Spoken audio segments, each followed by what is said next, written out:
Today we're talking about Shogun's Kusari. This item received a buff, or will receive a buff, in patch 4.8, and that kinda changes the position of the item quite drastically.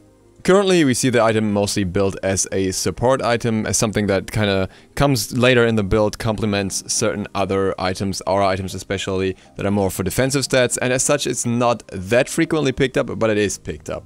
It has 60 magical protections to give you some decent magical defense, then it has a 20 MP5, it has 10% cooldown reduction, a 20% crowd control reduction, and a 15% attack speed aura.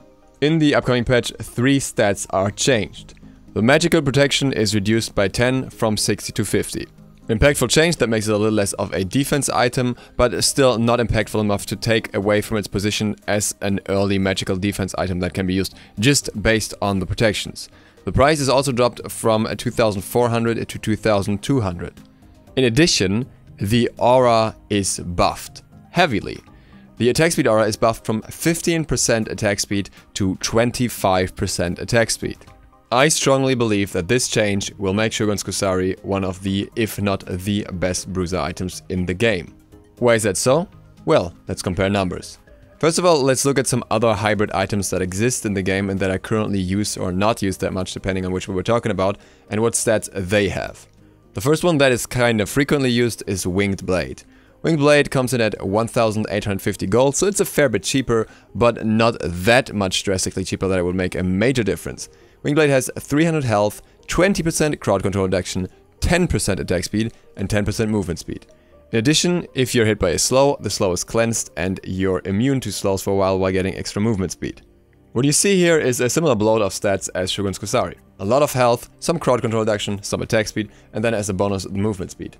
The difference is that it allows for less lane sustain, as it doesn't offer any regeneration stats like MP5 or HP5.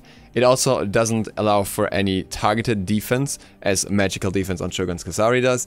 It does not have a cooldown reduction, which is quite strong for quite a few characters. And it does not have any attack speed bonus of the same extent as Shogun's Kusari does. Really, in comparison, 10% extra attack speed is quite lackluster. Yet still, Winged Blade is a highly valued and overall very strong item. The point is, it's not something that you would rush as a primary defense item, but rather something you'd look for later. Then we have Witchblade. Witchblade comes in with 15% attack speed, 10% movement speed, and 200 health. A little lower stats here overall. It also has the healing reduction and the attack speed reduction on the passive. Attack speed reduction here is quite good, 20% attack speed reduction, so quite close to what Shogun's Kusari offers, just reversed. Yet still, you have a stat on here which is movement speed, which is generally not that valued for most warriors or most guardians. You have less attack speed and you have even less health than Winged Blade, so it's bought even less. And then let's look at some attack speed items. The first one would be Ninja Tabi, something that especially warriors in solo can pick up if they want to, which comes in with 20% attack speed. The other stats obviously here are more revolving on the movement speed, making the price even to pretty much any other boots kind that exists in the game. But the point here is that you will pay 1,500 to get this 20% attack speed either way. And that's just for you. If you're looking at the highest attack speed items in the game, the first one is Odysseus' Bow, and Odysseus' Bow is just not that good. It's an okay last slot where we usually have better options, so you don't see much of it either way, and as such, it doesn't really matter how much attack speed it has because it doesn't have much else. Then we have Ikaiwell and Silverrange Bow, which have a lot of attack speed, 30%, and they are highly valued because they are so strong. The next item with attack speed in the list in the order would be the Executioner. And how much does that have? 25% attack speed. Likewise, Haste and Fatalis with the upcoming patch will have the same amount of attack speed as well.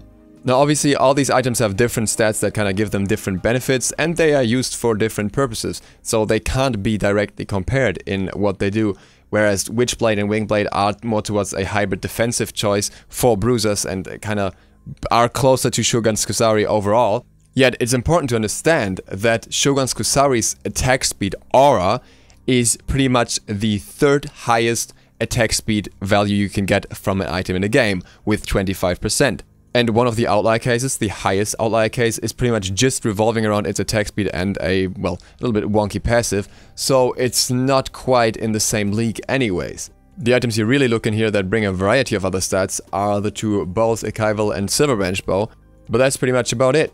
As such, Shogun's Kusari actually offers more attack speed than plenty of normal damaging attack speed items for hunters or for assassins or for mages even, and that is something that I think is very much worth pointing out. Just to throw this out there, by the way, there are more items like Shaman's Ring that give the same amount of attack speed, but those are usually bought, and I'm looking at physical items here. The point remains the same either way. You get a full-on attack speed item for your whole team when you buy this item. And this helps anyone. Not that much the support usually, but any hunter, any assassin, any mage can really make use of this as long as they throw out some basics. And it also reduces their movement penalty from the basic attacks, so attack speed is really beneficial to have for them in that regard, even if they're just a mid lane mage that is looking for burst. The interesting thing is how this shifts this item. Originally it was mostly a support item, now I think we'll see it a lot more in solo lane on warriors. Obviously supports can still build it if needed, but many warriors can actually make decent use of the extra attack speed. Not every warrior equally, but as this item also has CDR and MP5, it's not bad for most either.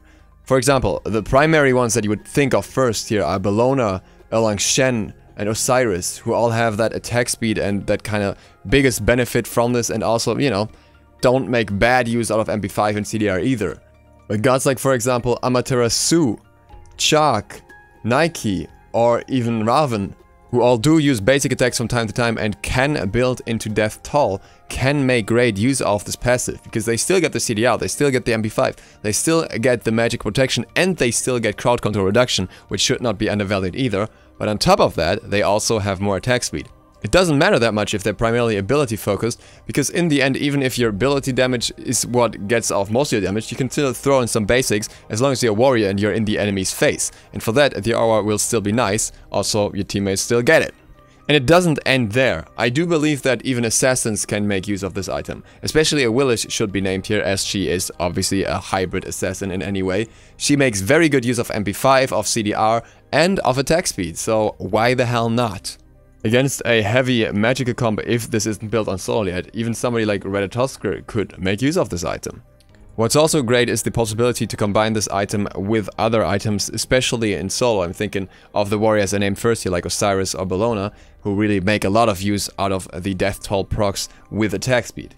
If you choose to go attack speed boots instead of power boots, you build Shogun's Kusari and you, for example, build a Winged Blade later down the road, then you have an added value of 20 plus 10 plus 25% attack speed, ending up at 55% attack speed bonus, even though you're mostly looking for defensive choices and you just take a minor hit with the ability damage in your boots, which many warriors do already anyways.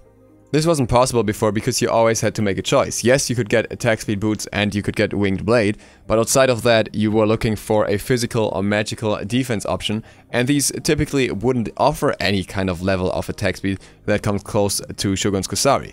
Now obviously you could have run Shogun's Kusari in solo before, but it would have been a fair bit less effective. With 10% less attack speed and 200 gold more in return for a little more magical defense, for most it would not have been worth it as much as it is now. All in all, I wouldn't be surprised to see a nerf to this item in the near future, because it seems to be very effective as of now, and it will very much amplify not only you, but also your whole team in every single team fight.